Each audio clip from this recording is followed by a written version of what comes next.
안녕하세요, 축직먹입니다. 케빈 더브라이너가 미쳤습니다. 부상으로 쉬는데도 폼이 떨어질 기미가 보이지 않습니다. 덕배의 투입 이후 달라진 맨시티는 경기를 결국 역전승으로 마무리 지었는데요. 그것과 별개로 뉴캐슬이 경기 준비를 상당히 잘해왔다는 느낌을 받았습니다. 무엇이 맨시티를 고전하게 만들었고 덕배가 어떻게 경기를 바꿨는지 알아보겠습니다. 맨시티는 원래 나오던 4-1-4-1과는 다르게 로드리와 코바치치의 투볼란테로 선발 라인업을 구성했습니다. 뉴캐슬이 홈에선 워낙 전방 압박을 타이트하게 하니까 3선의 숫자를 한 명 늘려서 로드리의 탈압박을 지원하려는 의도가 있었죠. 게다가 덕배를 바로 선발 투입하기엔 부담이 있었을 겁니다. 복귀한 지 얼마 안 되었으니까요. 뉴캐슬은 부상으로 힘든 시간을 겪고 있긴 하지만 주전 수비 라인은 거의 다 돌아왔다고 볼 수 있습니다. 기본적으로 4-3-3으로 출전하는 팀이고 후방에서 빌드업할 땐 3백을 구성해서 3-1 빌드업을 하는 팀입니다. 기마랑이스가 솔로 피벗이 되고 픽 좋고 패스 좋은 트리피어를 올리죠. 왼발잡이 풀백 덴번이 있기 때문에 가능한 대형입니다. 맨시티로 치면 아케나 그바르디올 같은 센터백 성향의 풀백이라고 보시면 됩니다. 맨시티는 애초에 투볼란테를 들고 나왔기 때문에 기존에 하던 인버티드 센터백 전술을 많이 사용하지 않았습니다. 대신에 그바르디올과 워커를 클래식한 풀백처럼 아주 와이드하게 벌리고 포든, 알바레즈, 베실바 3명의 자리를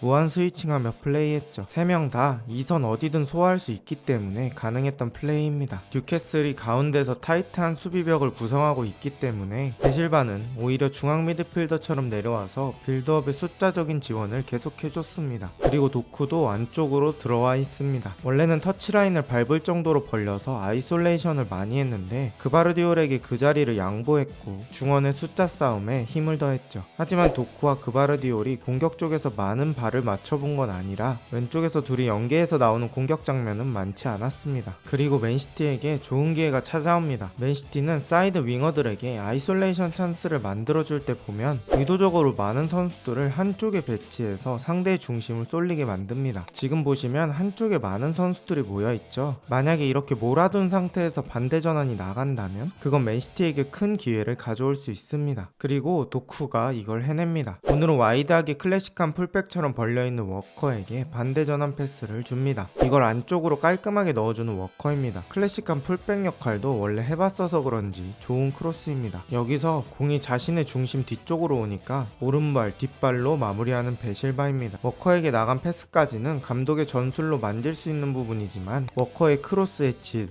베실바의 마무리는 감독이 어떻게 못해줍니다. 이래서 비싸고 좋은 선수를 찾는 겁니다. 무튼 퀄리티 있는 공격으로 맨시티가 1대0을 만듭니다. 하지만 맨시티의 기쁨도 그리 오래가지 못합니다. 코너킥에서 이어진 상황에서 센터백 아케가 빠져나오지 못했고 여기서 그바르디올이 안쪽으로 패스를 넣어주는데 뉴캐슬에게 끊깁니다. 당연히 센터백까지 나가있으니 뒤쪽에 커버할 인원이 부족하겠죠. 이 공을 셰어가 기마랑이스에게 주고 기마랑이스가 잡지 않고 이삭 쪽 빈 공간 넓게 킥을 때려줍니다. 공수전환 속도가 아주 빠릅니다. 이때 고든이 부지런하게 따라 달려와서 이삭 왼쪽으로 띄워줍니다. 워커는 고든에게 줄 가능성까지 생각해야 해서 선택지가 많아졌으므로 섣불리 이삭에게 달려들지 못합니다. 고든이 다 들어온 시점에 딱 맞춰서 이삭이 슈팅각을 잡고 탑포스트로 감아차서 득점에 성공합니다. 지금까지도 맨시티는 많은 역습을 당해봤을 겁니다. 하지만 맨시티의 수비진이 빠르기도 하고 상대의 공수전환 속도가 빠르지 않았던 적도 있어서 큰일 난 적이 별로 없어요. 하지만 뉴캐슬의 공수전환 속도는 아예 차원이 다릅니다. 경기는 1대1이 됩니다. 그로부터 2분 뒤 맨시티에게 악재가 찾아옵니다. 디아스가 트래핑해놓고 킥하려는 찰나에 이삭의 압박 덕분에 공이 뒤로 흐르고 이 공이 덴번에게 바로 흐릅니다. 덴번이 바로 고든에게 주고 고든이 아이솔레이션을 시작합니다. 워커의 두 발이 땅에 붙은 순간에 고든은 오른발로 치고 슈팅각을 만듭니다. 그리고 고든이 바로 감아차고 이 공이 디아스의 머리 위를 스치며 들어갑니다. 고든은 지원해주는 선수도 없었는데 순전히 자신의 개인 능력으로 환상적인 골을 만듭니다. 경기는 2대1이 됩니다. 뉴캐슬의 트랜지션 속도가 맨시티를 압도합니다. 이렇게 전반이 종료됩니다. 경기는 후반이 되고 뉴캐슬은 4-5-1 형태로 수비를 합니다. 맨시티는 두 줄 수비를 뚫기 위해 수비들의 사이 공간에 선수들을 배치하지만 뉴캐슬 선수들이 패스기를 다 막고 있는 탓에 포든이나 도쿠에게 공을 넣어주는 게 쉬운 일이 일이 아닙니다. 그렇게 경기가 답답하던 와중 맨시티는 베실바를 빼고 더브라이너를 투입합니다. 더브라이너는 포든의 등 뒤로 돌아뛰기도 하고 후방으로 내려가서 빌드업을 돕기도 했습니다. 단단하던 뉴캐슬 수비에도 약점이 있는데 바로 아까 말한 라인 사이의 공간입니다. 애초에 패스기를 막는다는 장점도 있지만 한번 뚫린다면 상대에게 큰 공간을 주게 되죠.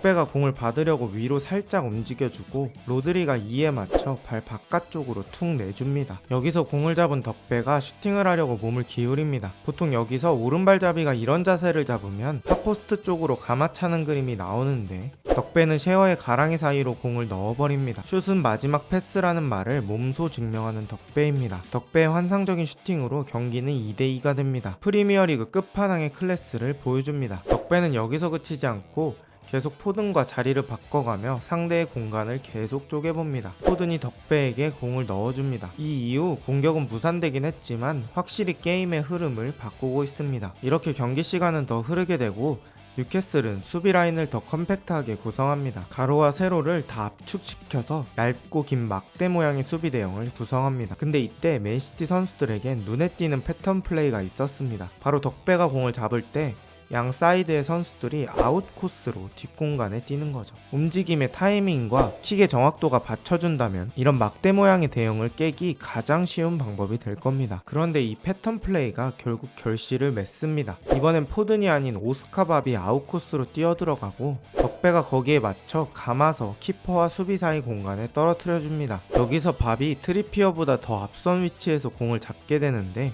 공이 조금 길었습니다. 그래서 뉴캐슬의 키퍼가 나와서 빠르게 처리하려고 발을 뻗는데 밥이 팬텀 드리블로 골키퍼의 발을 피해 득점합니다. 덕배 하나로도 벅찬데 축구 천재가 또 있었습니다. 밥의 극장골로 경기는 3대2가 되고 이대로 경기는 종료됩니다. 오늘 뉴캐슬도 경기 준비를 상당히 잘해왔습니다. 특히 역습으로 전환하는 속도는 진짜 미쳤습니다. 하지만 더브라이너라는 선수 하나가 경기를 통째로 바꿨습니다. 덕배는 정규 시간 21분만 뛰었고 추가 시간까지 포함해도 24분 뛰었습니다. 24분 만에 1골 1어시를 기록하며 클러치 능력이 뭔지 제대로 보여줍니다. 리그 후반기에는 항상 맨시티의 강함을 느끼는 것 같습니다. 과연 맨시티는 덕배의 복귀에 힘입어 또 우승할 수 있을까요? 오늘 영상은 여기까지입니다. 좋은 하루 되세요.